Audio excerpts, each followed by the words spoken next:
오늘은 적정이라는 거에 대해서 얘기를 해보자고. 일단 화학물질을 분석한다라고 하면 옛날에는 화학분석, 기기분석 뭐 이렇게 나눠서 얘기를 했었어. 근데 사실 요즘은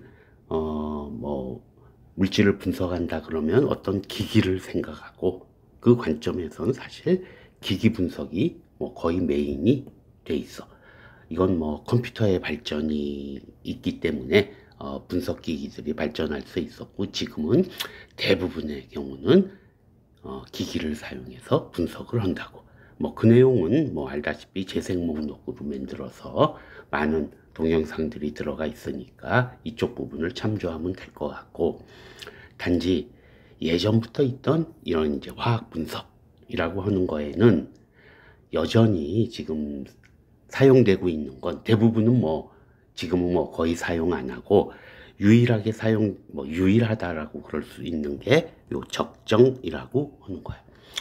적정은 사실은 이제 고분자 평균 분자량 측정할 때도 잠깐 얘기가 있었고, 그 다음에 폴리우레탄에서 폴리올의 OH 넘버 측정할 때도 잠깐 적정에 대한 얘기가 있었는데, 여전히 지금 뭐 학교에서도 또 회사에서도 산업적으로도 많이 활용되고 있는 거여서 적정에 대해서 간단하게 한 번만 얘기하고 넘어가도록 하자고.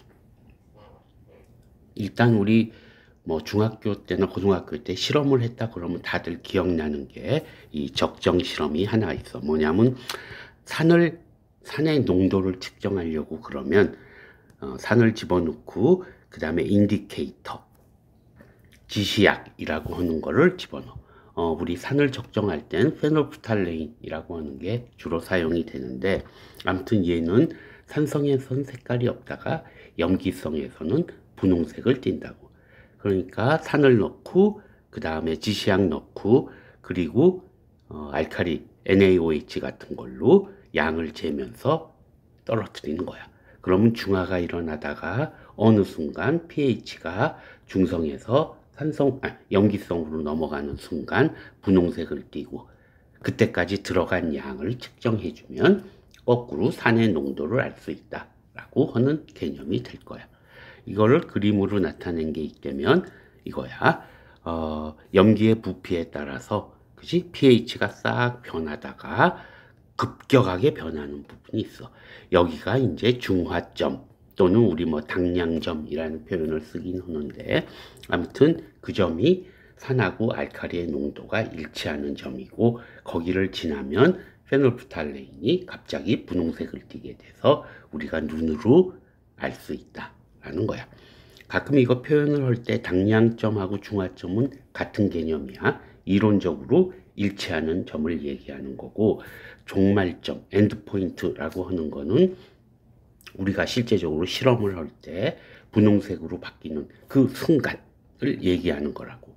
그러니까 이론적으로 나타난 점이 당량점, 중화점이고, 이걸 측정하기 위해서 우리가 실험적으로 멈추는 점이 엔드포인트가 될 거야. 기본적으로 엔드포인트는 이 점을 찾으려고 노력하고 있는 과정에 나타나는 건데, 실제적으로는 실험적으로는 오차가 있을 수밖에 없다. 오차가 없도록 하는 게 숙련된 사람들이 하게 되면 엔드포인트가 종말점하고 거의 유사한 점을 찾을 수 있다. 결국은 천천히 해주는 게 중요해. 아주 미량 집어넣으면서 변하는 시점을 찾아주는 게 중요하다고. 그러면 산염기 이외에 어떤 적정이 있냐면, 뭐 주로 사용하는 게 몇 개가 있는데, 산화환원 적정이라고 하는 게 있어. 이거는 전자 이동을 이용해서 분석하는 거예요. 뭐냐면 예를 들면 뭐 이런 Fe2가에 와 같은 환원제를 분석할 때 얘를 환원제를 집어넣어 놓고, 이가 같은 환원제를 집어넣고 누구 KMnO4 같은 물질을 한 방울씩 한 방울씩 떨어뜨리는 거야. 그러면 MnO4는 먼저 이가에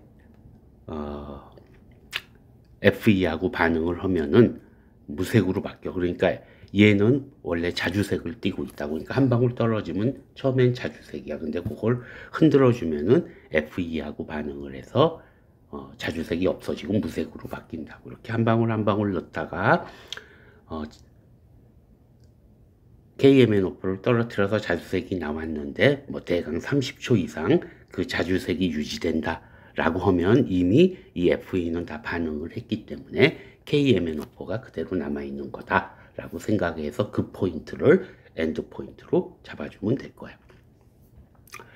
또는 어차피 산화환원 반응은 전자가 이동하는 거기 때문에 전위 측정에 의해서도 구할 수는 있어.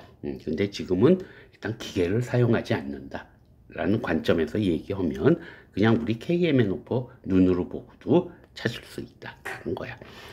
착염 적정이라고 하는 것도 있는데 이거는 간단해. 금속이온하고 화합물, 리간드를 형성할 수 있는 게 뭐 결국은 제일 많이 사용하는 게 EDTA인데 결국 아민이야. 아민이 결국은 금속이온하고 결합을 하게 되는 거야. 그걸 이용해서 우리 그냥 EBT라고 하는 지시학이 있어. 위하고 비슷한 개념이 될 텐데 이런 지시학을 사용해서 색깔이 변하는 포인트를 잡을 수도 있고 어차피 금속이온이 킬레이트가 되기 때문에 리간드를 형성해서 금속이온이 착물을 형성하는 거기 때문에 금속이온의 농도를 측정해도 엔드 포인트를 잡아줄 수 있다고. 가끔은 전이차 적정이라고 하는 말이 이제 어디 책 같은 데 나와 있으면 이거는 요런 것들, 그지? 전극을 사용해 가지고 농도를 측정해 주는 걸 통틀어서 전이차 측정이라고 해. 내가 지금 분류한 거는 화학 반응을 기준으로 해서 분류한 거야. 산염기 또는 산화환원 또는 리간드를 형성하는 반응. 그지? 그래서 나는 이렇게 나눈 거야. 그 다음에 이제 마지막으로 많이 사용하는 것 중에 하나가 어쩌면 제일 많이 사용하는 것일지도 모르겠는데 수돗물 해수 식품 중에 CL 농도를 측정하는 기기 분석적으로 적합한 방법이 없어. 얘네들을 측정하기 위해서는 지금 요 모아 적정이라고 하는 걸 주로 사용해. 이거 역시 마찬가지야. 지금 우리가 CL-를 측정하려고 그러면 AgNO3를 집어넣어줘. 그러면 처음에는 AgCl이 침전으로 떨어져. 그래서 CL이 전부 소비되고 나면 그 다음에 AgNO3를 떨어뜨리면 미리 여기다가는 지시약으로 K2CrO4라고 하는 걸 넣어줘. K2CrO4는 AG하고 반응해서 무슨 색? 붉은색 침전이 떨어진대. 근데 반응은 누가 우선이야? 이쪽 반응이 우선이야. 그러니까 CL이 소비될 때까지는 AgCl로 떨어지다가 CL이 전부 소비되고 나면 그 다음에 크롬 산화물과 물질이 얘가 만들어지면서 붉은색 침전이 생기니까 붉은색 침전이 생기는 순간을 엔드 포인트로 잡아주면 될 것 같아. 그 다음에 이제 책에 보면 비색 적정이라고 하는 게 나와 있는데 이거는 기본적으로 색깔을 보는 거야. 그지? 그러니까 우리 앞부분에서 무슨 붉은색을 떴다, 자주색을 떴다, 없어졌다라고 하는 거는 기본적으로 가시광 영역에서의 빛의 흡광도가 차이가 생기는 거니까 우리는 눈으로 보고 하는 거를 이제 기계를 사용해서 UV 비저블을 사용해서 정량적으로 측정해주는 방법을 통틀어서 얘기하는 거야.